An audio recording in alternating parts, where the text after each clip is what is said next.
House. For the first 4 years of the Duterte administration, ang nadagdag sa approved budget ng Congress from NEP to GAA ay gumalaw lang between 1 billion to 1.75 billion pesos. October 2020, naging chairman ng account si Paulo Duterte, anak ng presidente natin that time, Rodrigo Duterte. Ibig sabihin, nagkaroon siya ng say sa naging budget ng House for 2021 kung saan umabot ng 3 billion pesos ang nadagdag mula sa NEP hanggang sa GAA. At pagdating ng 2022, presidential election year yan, usually lumalaki ang budget ng House kapag election year dahil nagiging busy sila at nagkakaroon sila ng pagpapalit ng staff kapag may mga bagong pasok sa Kongreso.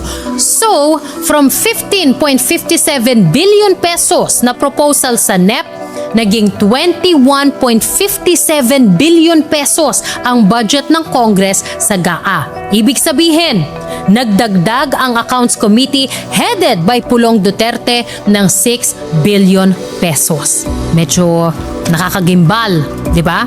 Take note though, recovering pa tayo sa pandemya at that year. At dahil presidential election year yan, alam ng House leadership na pagdating ng June 2022, ang makikinabang na sa budget na yan ay ang 19th Congress. So ang nagmana ng budget na yan ay ang House ni Martin Romualdez. So ang expectation, bababa even a little ang budget ng House. No.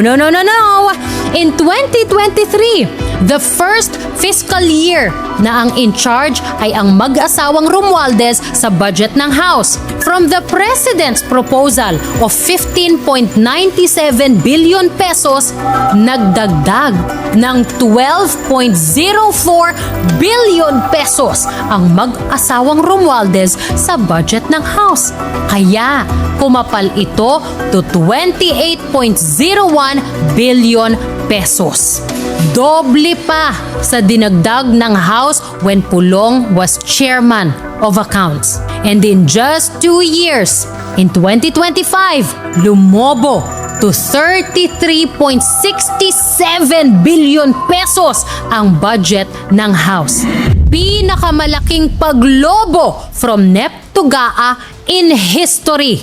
Taong 2025, tinanggalan ng 74 billion pesos ang PhilHealth. Sa parehong taon, nagdagdag ang Kongreso sa ilalim ni Martin Romualdez ng 17.32 billion pesos sa sarili nilang kaban.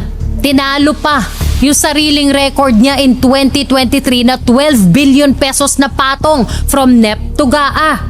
Ito ang pinakamalaking budget ng Kongreso ever. Martin Romualdez and everyone in his family and his circle who lied to us and worshipped him like he is God should never be qualified to run for any public office ever again. Mag-asawang Romualdez inakusahang naghakot ng toneladang pera.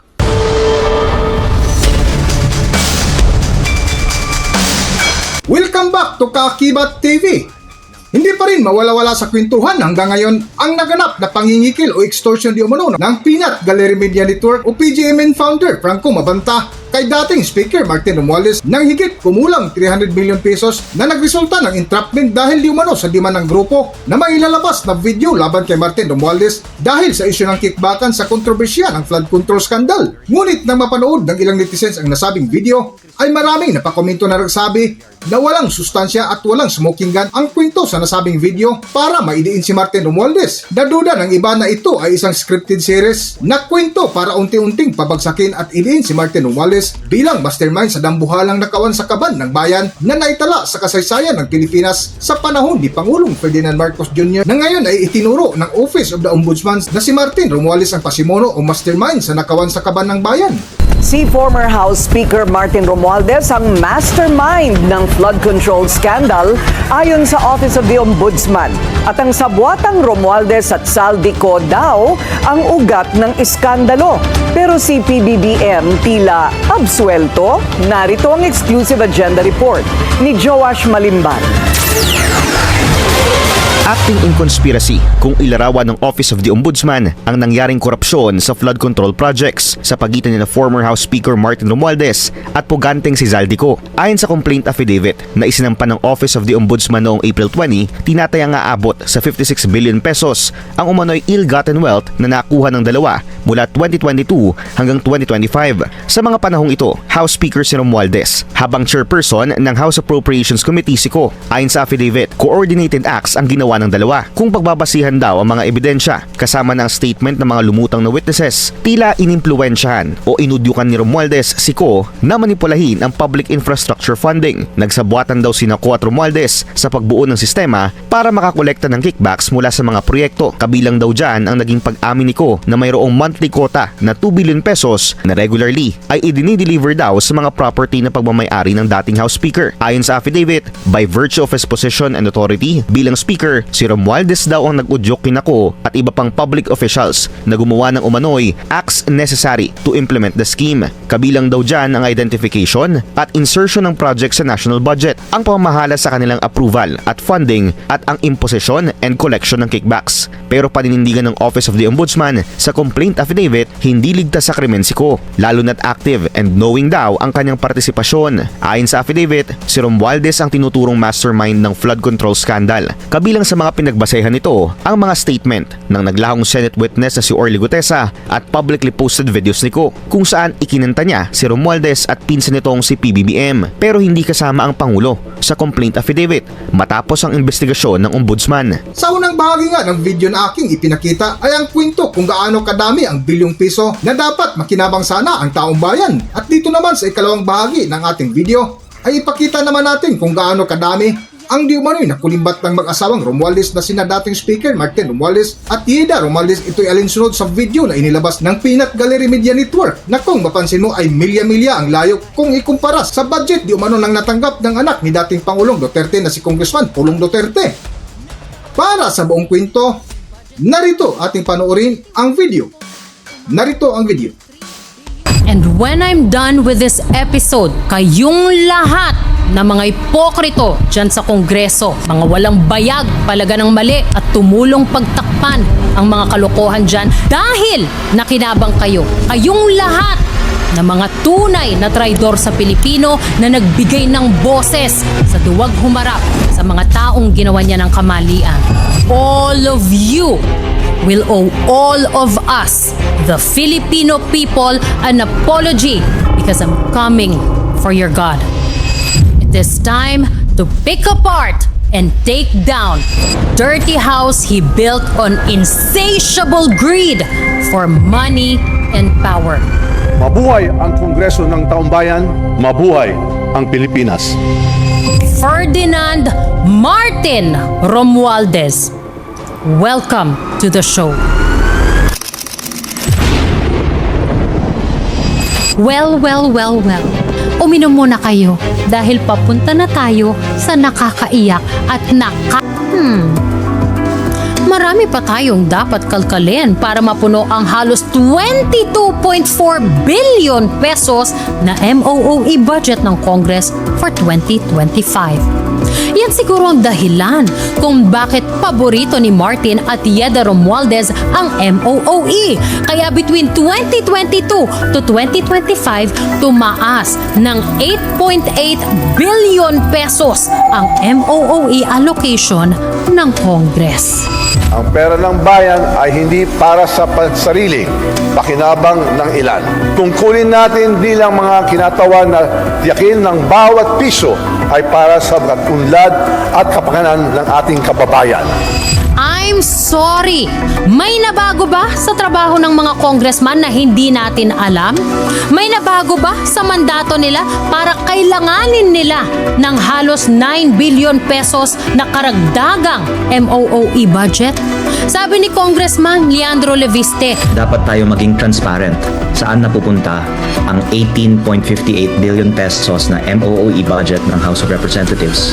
Kong Lian, that's 4 billion pesos less less than the 2025 budget, I suggest you really start there.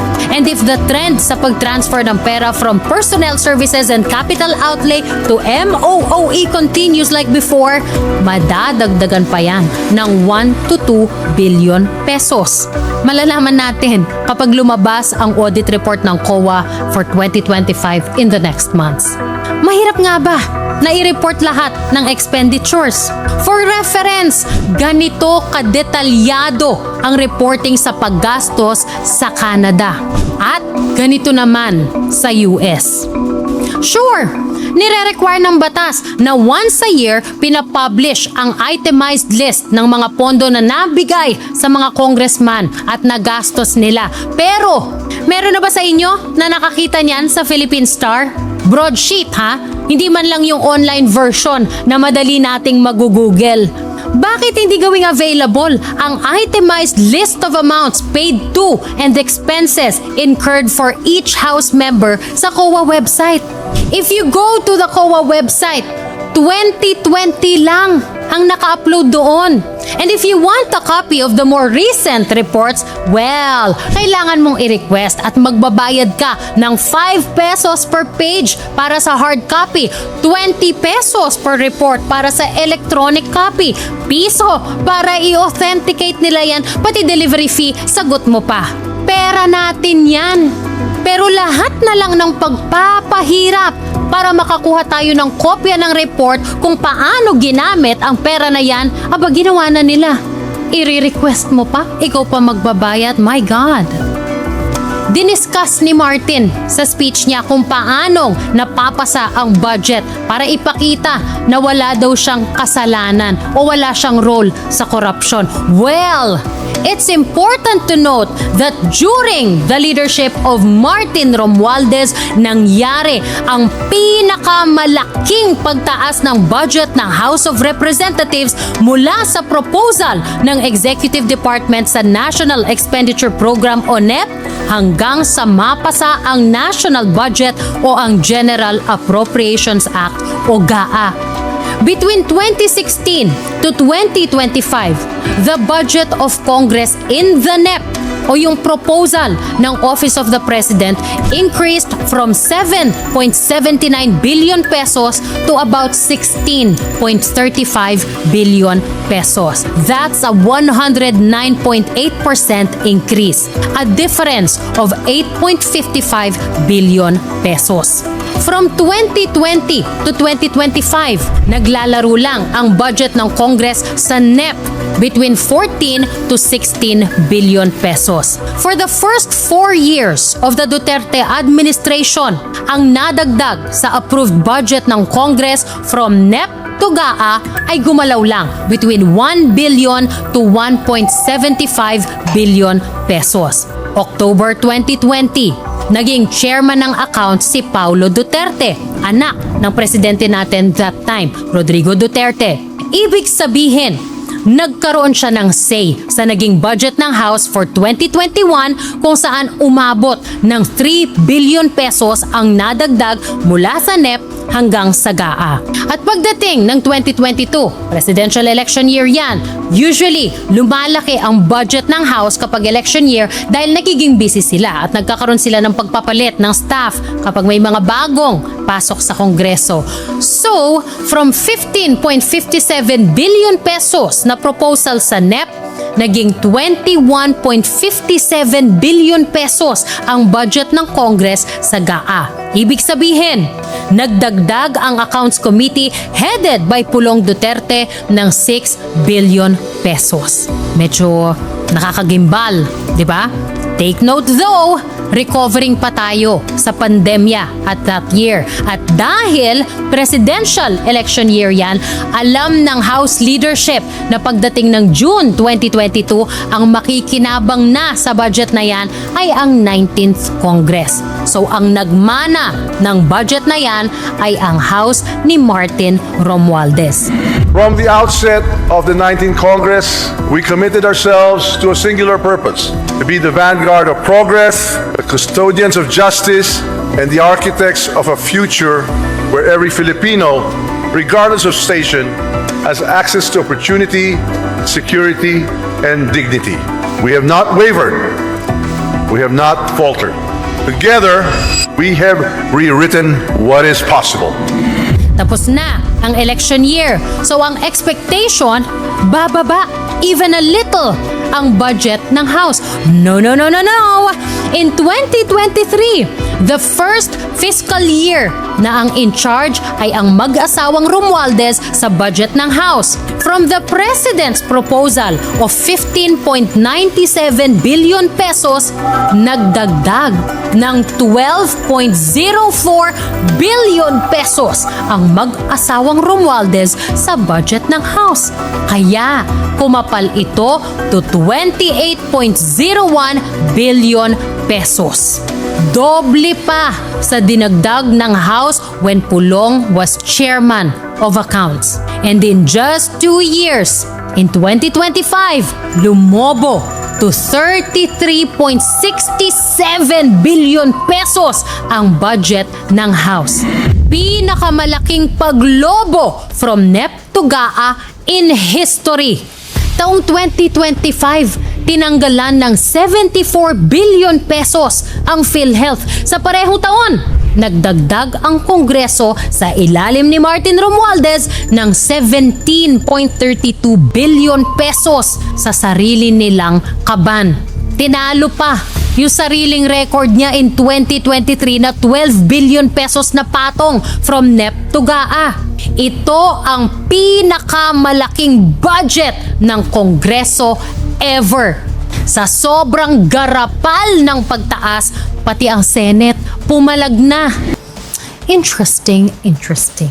Anyway, in 2025 midterm election, nagdagdag ng 832.12 million pesos sa item na yan para sa tumataginting na 1.12 billion pesos. Were they expecting na malalagasan sila ng malala sa Congress dahil sumadsad ang trust rating nila pagkatapos ng nakakaumay na Quadcom hearings at backlash sa coercion daw sa pagpapapirma sa impeachment complaint against Sarah? How many people did they expect to lose?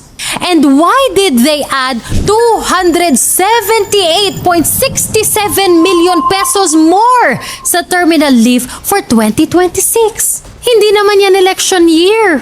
So ang budget nila for terminal leave this year is the highest ever, 1.4 billion pesos, bringing the total budget for personnel services from 7.27 billion pesos to 8.12 billion pesos, the highest ever in the history of Congress. Tell me, is Martin Romualdez just being unfairly accused of being a corruption mastermind? Biktima ba talaga siya o buwakaw? Hindi ba talaga niya kontrolado ang mga importanteng committee sa Kongreso when he was Speaker, including the one headed by his wife? Sasabihin niya nung mga mapapanghe na fanay ni Martin, hindi naman na si Martin ang Speaker in 2026. Huwag lang tayong mag-focus dun sa mga galit ng DDS. Isama din natin yung mga tao na dating-dati pang nagtatrabaho sa gobyerno. Si Romualdez, 3 taon pa lang yan dito as House Speaker. Diba? Well. Guess who still sits as Senior Vice Chair of the Accounts Committee? Yeda Marie Romualdez. Believe me, and I assure you that the Speaker, Martin Romualdez, and I will always be behind you, and we will continue to support your leads. At kaninong mga tao ang nagpapatakbo ng committee na yan? According to my sources in Congress, people from the Tingog party list of Yeda Romualdez. Salang ang among tumong, ang maminaw ug mo serbisyo para sa inyo. Chika nga sa akin hinaharang sa accounts yung changes na gusto ni Speaker Bogie D. Tapos, iniipit sa FLR issue. Hindi naman siya ang may paandar niyan. Kaya ba tinathreaten ninyo ng coup? Bakit? Ayaw nyo kasi hindi siya gigil sa impeachment ni Sara.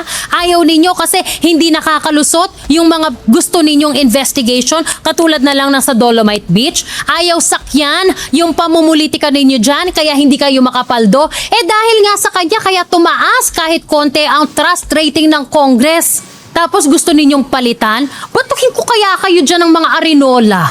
Personnel services pa lang yan Wala pa tayo sa capital outlay. And I think there should be a separate episode on that.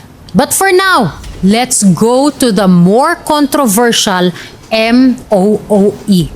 And I suggest lahat kayo na nag-aabang ng ibibigay na script sa inyo para ipagtanggol si Martin Romualdez pagkatapos ng episode na ito, do your own research. Because I came with official documents from COA. I came with receipts.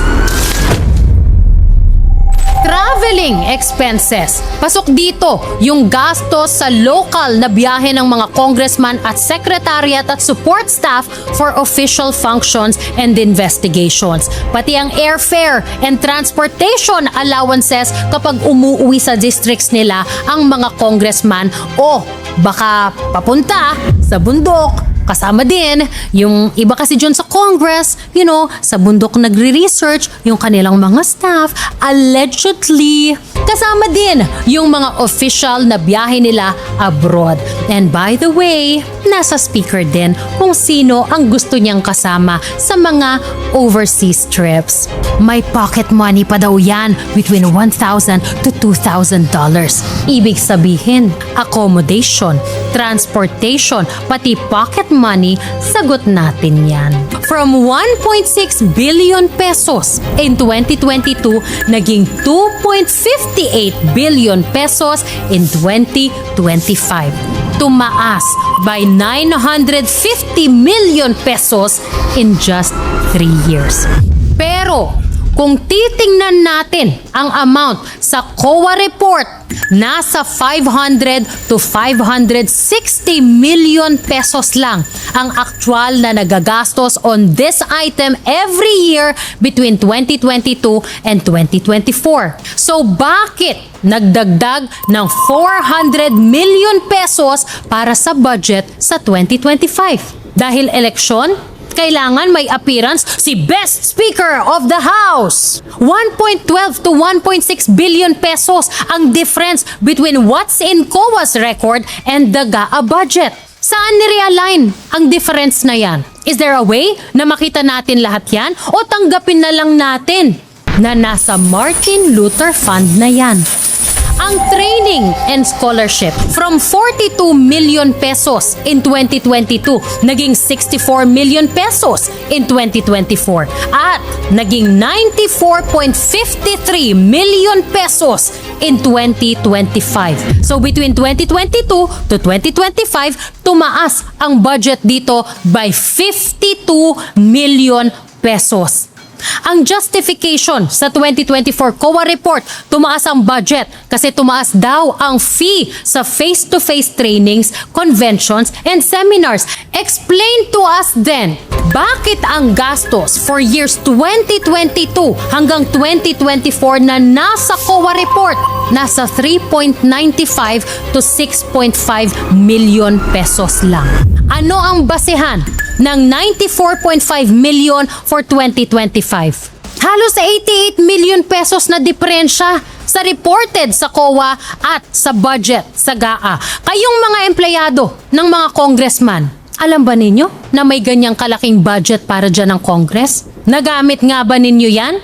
O pang Martin Luther Fund na lang? Supplies and materials. Kayo dyan sa opisina ng mga congressman.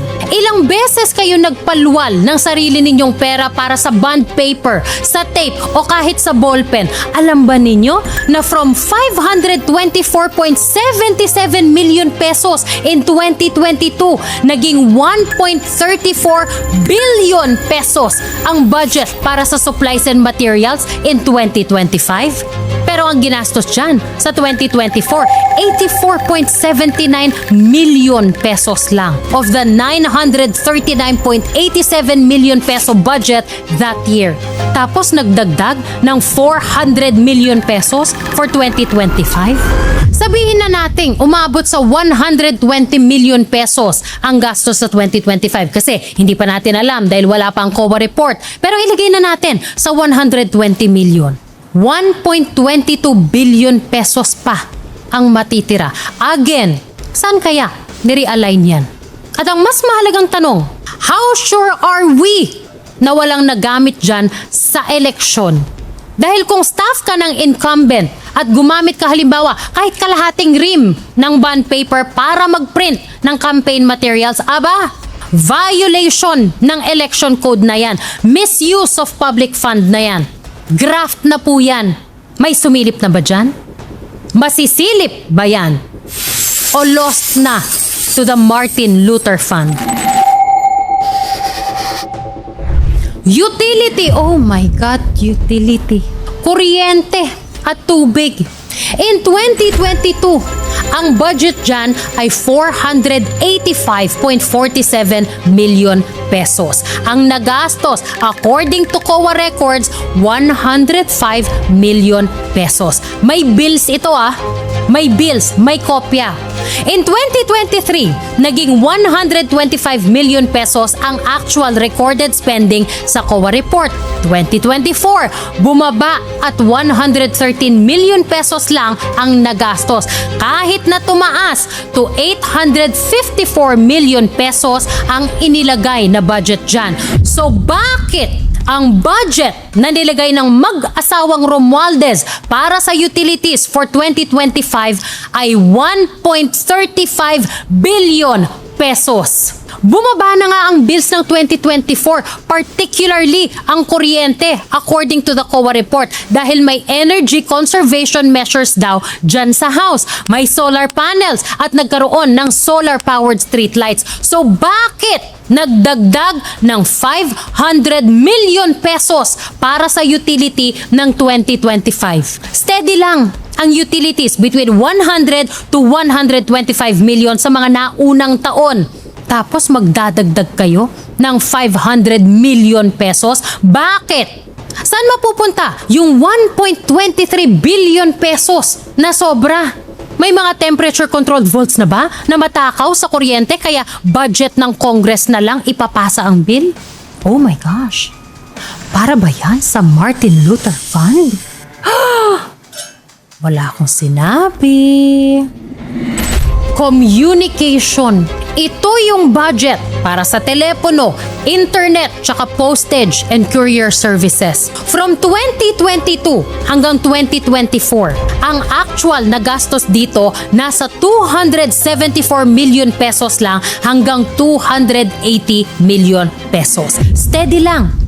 So why did the budget for that go up from 562 million pesos in 2022, again, a presidential election year, to 1.89 billion pesos in 2025, just a midterm election?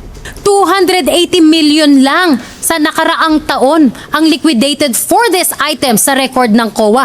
Tapos, ang brilliant idea ng mga Romualdez, dagdagan ng 600 million pesos the following year. Ano ito? Telebabad? Hindi uso ang unli data? Para saan ang difference na 1.61 billion pesos para sa Martin Luther Fund? Professional services para sa legal, auditing, and consultancy. Isa pa to, naku.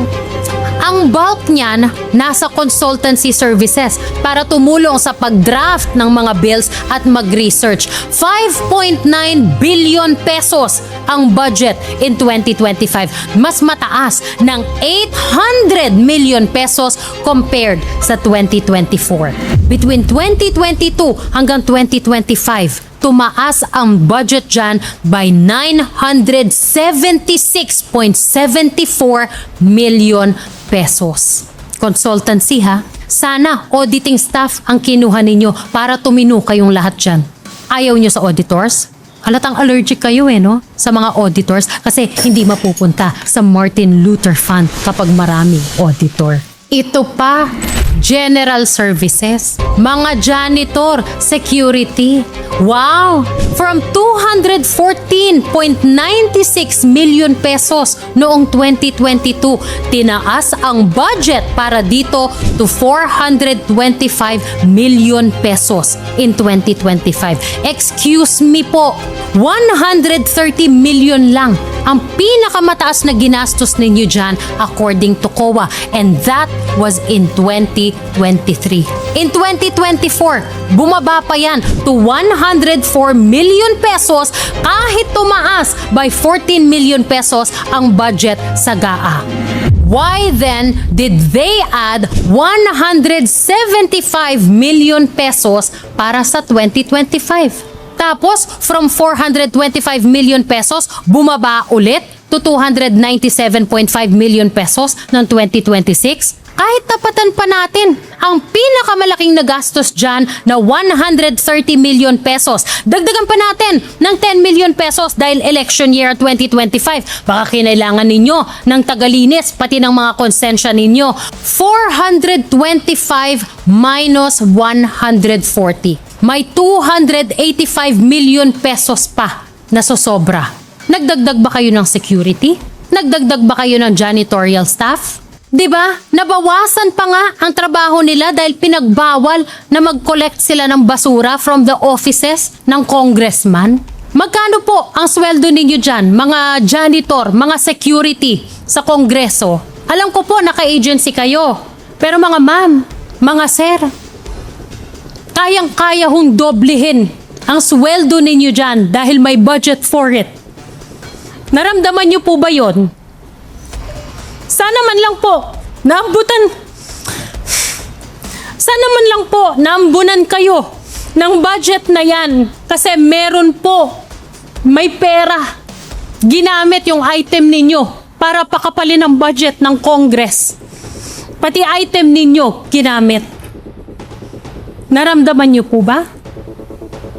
Imagine how much your lives could change kung sa inyo talaga napunta ang budget na yan.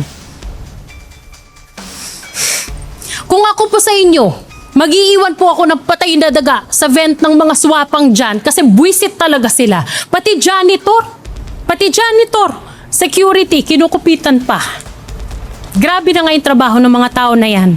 Tapos, todo effort para maging relatable, may pa sila sa stage dyan.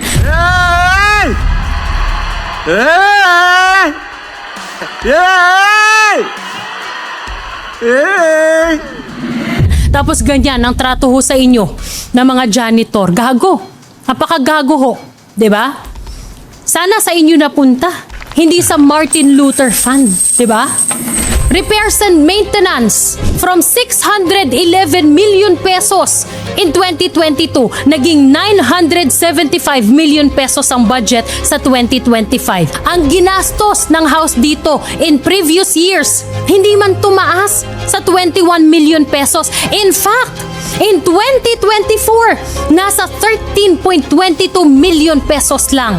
Kahit gawin pa nating 30 million pesos yan, para saan ang sobrang 945 million pesos? Manipis na ba ang Martin Luther Fund? Kailangan nyo pa ng pera? Other maintenance and operating expenses, OMOE. Umpisan natin sa advertising and promotions or marketing expenses. Ang tanong, di ba may reporter ang bawat major publication and network na assigned sa Congress? Bawat congressman din may sariling media staff. So bakit tumaas ang budget for advertising and promotion from 28.6 million in 2022 kahit 205,000 pesos lang ang nagastos that year according to COA to 31.46 million pesos in 2023 tapos tumalon ng 531 million pesos in 2024 hanggang sa naging 639 million pesos in 2025 kahit 9 million lang ang ginastos in 2024. So between two election years, 2022 at 2025, tumaas ang budget for advertising and promotions by 611.38 million pesos. May kakompetensya ba ang Congress sa exposure at kinailangan nilang itaas ang budget for this? Again, magkano kaya dito ang ginamit sa eleksyon? Ganun ba kapangit ang image ninyo dyan at kailangan ninyo ng malaking budget to promote yourselves? Napaka self-serving naman. GGSS? FOMO? Or, dyan ba pumasok ang troll farm na di umano ay funded by Congress and trained sa batasan mismo? Or, pang Martin Luther Fund? Printing and publication, 6.3 million pesos lang ang liquidated sa budget na 131 million pesos noong 2024. Pero dinagdagan ng 90 million pesos. Kaya naging 221 million pesos. Kahit ilagay pa natin yan kunwari sa 20 million pesos, saan binalak dalhin ang savings na 200 million pesos? Savings nga ba talaga? O pang Martin Luther Fund? Membership dues and contributions to organizations, 4.18 million pesos lang ang pinakamalaking ginastos in recent years. But from 77.2 million in 2022, ginawang 130 million pesos in 2025. Para saan ang 125 million pesos na allowance? I hope I did not bore you with all those details, but I need you to feel the anger na nararamdaman ko going through all the reports and making sense of all the bullshit and all the lies they have been forcing down our throats for years. That Martin Romualdez is an honest person and that he loves us. That Yeda Marie Romualdez is clean and that the country needs Tingog Party List. No! They need us for themselves. And if you are still not convinced that they fucked us over, I have 3 more things to add. Everything I have presented so far are budget items that kept going up in the GAA even though actual liquidated spending according to COA records show consistent underspending. Only 3 items in the budget of Congress had a GAA allocation that is lower than the actual spending. At ang pera para sa 3 items na yan go directly to the congressmen and all are liquidated only by certification. Representation expenses, which cover any public and official appearances of the holy ones that they make as part of their job. This rose from 395.44 million pesos in 2022 to 515.6 million pesos in 2025. Ang ginastos nila dito ay sumobra sa budget by 77 million pesos in 2022 and by 68.85 million pesos in 2023. The other one is the OMOE or other maintenance and operating expenses. Pasok din dito ang other expenses incurred by oversight committees for various undertakings katulad ng meetings, ocular inspections, and other operating expenses necessary in the exercise of its mandate. Expenses sa committee and office meetings, mga party caucus, plenary sessions, at kapag may bumibisita na mga foreign dignitaries. May public affairs fund din dyan at ang district operating expenses ng lahat ng House members. Socio-cultural related activities of HREP, gender and development related expenses, other miscellaneous expenses that are necessary in aid of legislation. So medyo malawak ang covered dito. Sa 2.29 billion pesos na budget for this in 2022, ang reported na gastos sa COA sa kanilang record ay over 5 billion pesos.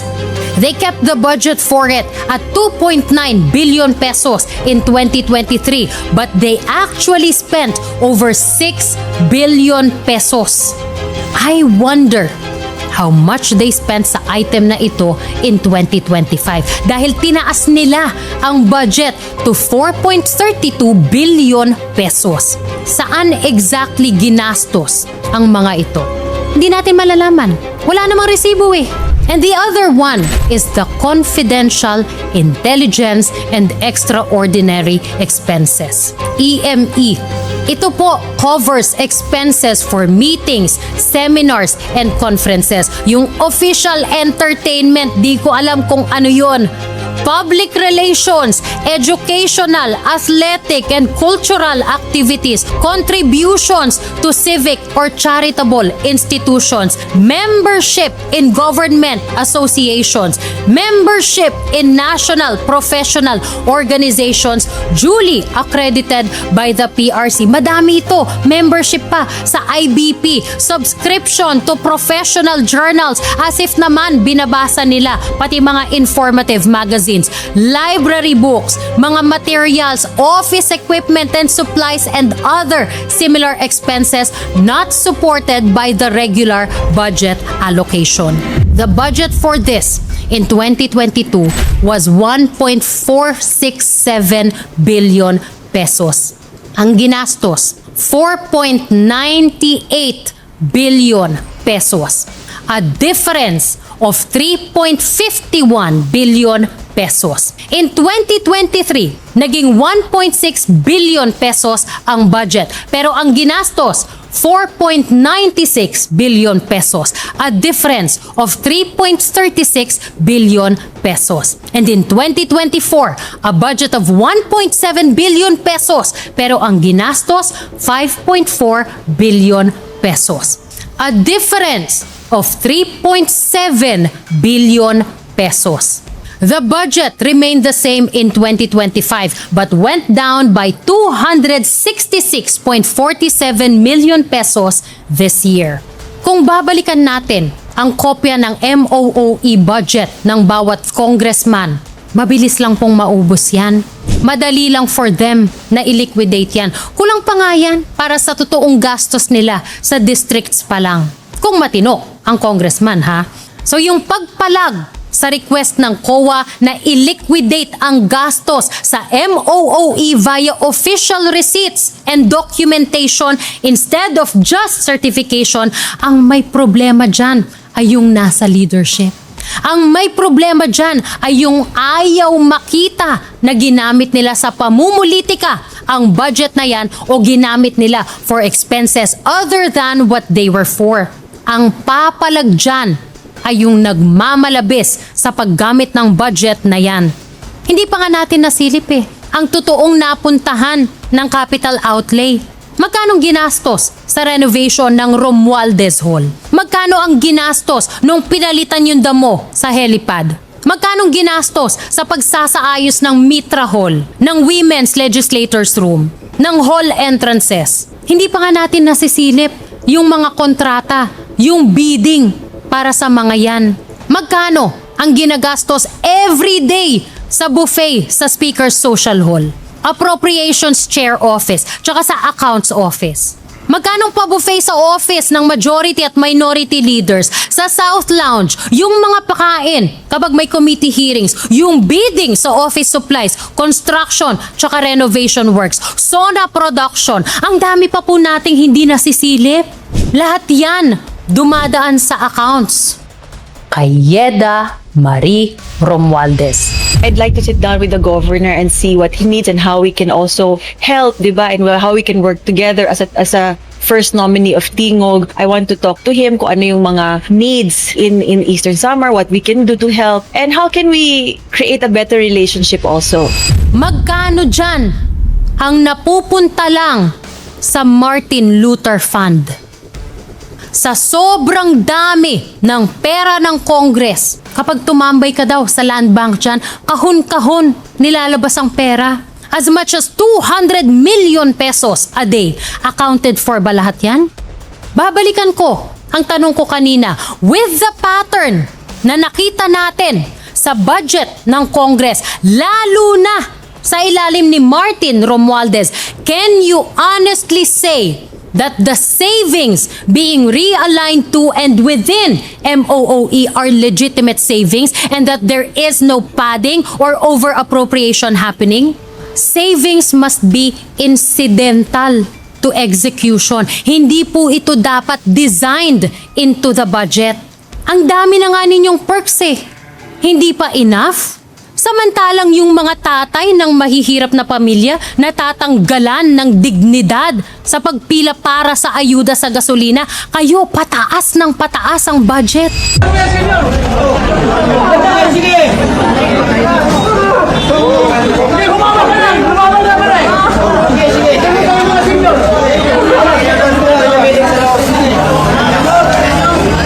Tapos ang biktima si Martin Romualdez, ang kawawa si Martin Romualdez, ang inaapi ay si Martin Romualdez. Anong explanation para sa napakataas na allocations pero mababa ang liquidation sa COA? Honest mistake?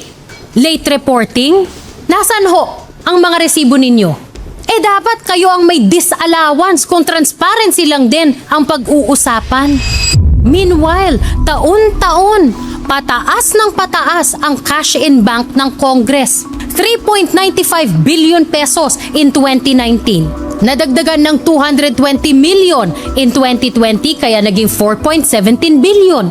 Nadagdagan ulit ng 2.5 billion pesos kaya naging 6.67 billion pesos in 2021. Nadagdagan ulit ng 3.8 billion pesos kaya naging 10.47 billion pesos in 2022. Nadagdagan ng 8.19 billion pesos kaya naging 18.66 billion pesos in 2023. Nadagdagan ng 8.995 billion pesos kaya naging 27.65 billion pesos noong 2024. Ang pinakamalaking pagtalon ng pera ng Congress sa bangko ever. Para saan ho yan? Hindi naman kayo PhilHealth o SSS o GSIS na kailangan ng malaking reserve fund. Hindi din naman kayo nagbabalik ng pera na sobra sa budget ninyo sa National Treasury. So para saan ho yan? Sa Martin Luther Fund? This issue has been on his back for what, the past 7 months. Until I started to explain what happened in this thing, I think nobody was even talking about it, no? And I thought that it was not fair, no? But I think this is part of the reason why he has become so much a target for everyone, no? I understand you work with him, but I think we need to hold our leaders accountable. He is the Speaker of the House. The budget emanates from the House. There are talks of ostentatiousness and extreme wealth. I'm sorry I have to bring this up, but to defend the Speaker that he's a victim in all this, it's appalling to the Filipino people.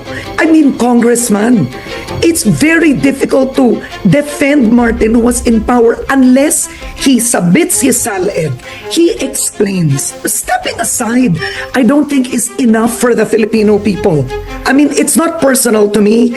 I'm not angry at him personally, but as a leader, this is inexcusable. Parang biktima pa siya na ang bait niya.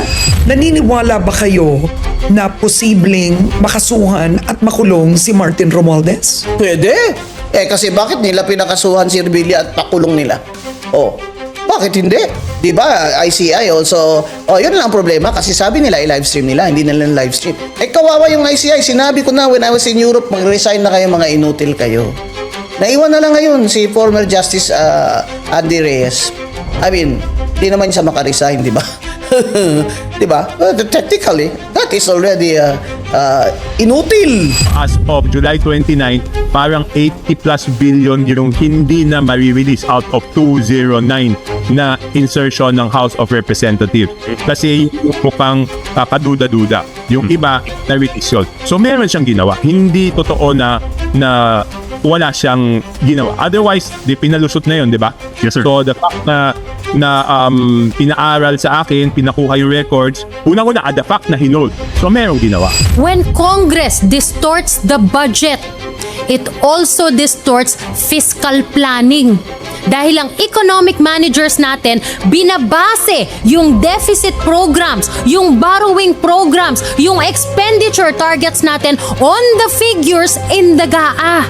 So we should be able to confidently assume na lahat ng numero na nandito reflect real and executable needs. Kapag inflated ang numbers na yan from the start, mas malaki ang uutangin ng gobyerno. Bababa ang allocation para sa ibang sectors or tatanggalan na lang ng budget ang project sa iba, all because of funding levels sa Congress that were never actually intended to be used as program. Aabot sa atin na mga ordinaryong mamamayan yan. Isipin ninyo, dahil gusto nila na may savings sila, ang napapala natin, delayed services. Hindi pantay-pantay na project implementation. Mas masikip na fiscal space para sa mga programa that directly affect our daily lives. Pondo para sa health, pondo para sa edukasyon, infrastructure, pati social protection programs. Tapos ang solusyon ninyo, libreng kuryente sa mahihirap, temporary employment sa tupad, walang humpay na pila para sa ayuda, kaya may AIX dahil kay speaker, kaya may AKAP dahil kay speaker, ayuda, ayuda, ayuda, ayuda, punyeta! May namatay na nga, di ba? Bumulagta ang motorcycle taxi rider na ito habang nakapila para sa 5,000 fuel subsidy sa Quezon Memorial Circle kahapon. Sinubukan siyang saklolohan at bigyan ng CPR ng mga kapwa rider hanggang sa dumating ang isang medic. Kalaunan, kinumpirma ng Department of Social Welfare and Development na nasawi ang lalaki. Nag-e-enjoy kayong makita na may pumipila para sa ayuda? Kinikilig kayo na dinudumog ng tao ang paayuda ninyo? Ganyan kaliit ang tingin ninyo sa amin. Tapos sasabihin ni Martin, walang kasalanan? Sasabihin, walang alam sa nangyari sa pera?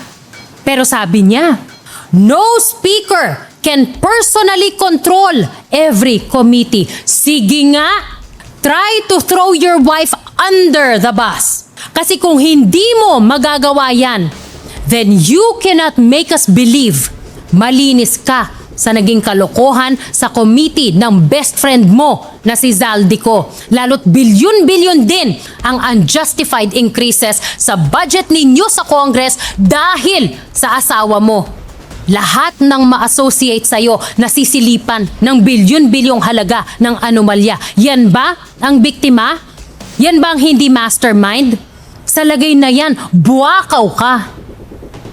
I wish si Speaker Bogie D would be given the freedom to clean up the House and get rid of any latak or influence of Martin Romualdez.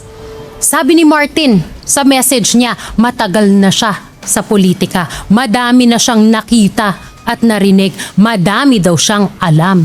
At kung political play daw ito, he will not go quietly and he will not go alone. You think that whole speech was addressed to the Filipino people? No. That speech was a warning to his co-conspirators. I said, sa umpisa ng episode na ito, Martin Romualdez should never be speaker again. I don't think that's enough. Sa kung paano nila tayo binabastos, sa kung paano nila pinaglalaruan tayong lahat, Martin Romualdez and everyone in his family and his circle who lied to us and worshipped him like he is God should never be qualified to run for any public office ever again. Dapat lamang na pinapalakpakan natin. Dapat lamang ipagtanggol natin sila. Awit Cavite, mag-ingay! Mas maingay, mas mataas ang bigay! Paano ba yan, Speaker? Mas maingay, mas mataas ang bigay! Yon! Makulong dapat kayong lahat. And all of you who will defend Martin Romualdez after all of this, who will defend Yeda After all of this, Well, I'm happy that Martin expresses readiness to face the probe on the flood control mess, di ba? Kasi ba to, kung walang tinatago, ganyan ang ginagawa, di ba? Haharapin. Eka nga nila na dinimalon, I care, Mr. President. Do what you want to do to me. Bakit ba laging si Romualdez, si Boss Martin lang yung tinatarget ng mga DDS? Nagtataka ako rito kasi totoo lang, yung flood control mess kasi wala namang isang tao ang dapat sisihin dyan. Systemic problem siya. Kung kasali doon si Romualdez doon sa sistema na yon, di panagutin nyo siya kung makikitaan nyo ng ebidensya. Okay? Pumarap siya sa ICI. Ano ang findings ng ICI? No adverse findings. Meaning to say, walang malakas na ebidensya to at least file a complaint against Romualdez. I am not done. One way or another, he will go down. And I will make sure you all go down with him. Hanggang dito na lang muna ang ating video at kung nagustuhan nyo, huwag kalimutan mag-subscribe at pindutin nyo na rin ang notification bell para ma-notify kayo sa ating susunod na video. Maraming salamat!